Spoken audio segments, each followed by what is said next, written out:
Apa beza simpan emas dengan simpan duit?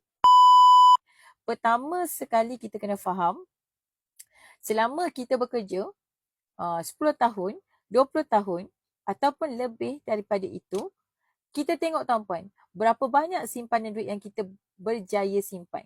Kalau kita RM1,000 pun tak ada tuan-puan dalam simpanan, bermaksud kita lah orang yang kena simpan emas.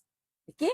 Bermaksud kita lah orang yang kena simpan emas. Sebab apa tuan-puan? Sebab kerja berpuluh-puluh tahun tak ada langsung simpanan.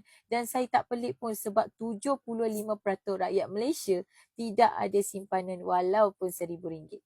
Jadi kalau kita tuan-puan kerja berpuluh-puluh tahun, tak boleh nak simpan duit, komitmen tinggi, tuan-puan tak ada duit lebih, malah tak cukup, maka apa yang guru saya pesan tuan-puan, kita kena beralih kepada simpanan emas. Jadi bila kita beralih kepada simpanan emas, simpanan kita tu dia lebih bertahan lama. Dan simpanan kita tu tuan-puan tak mudah bocor.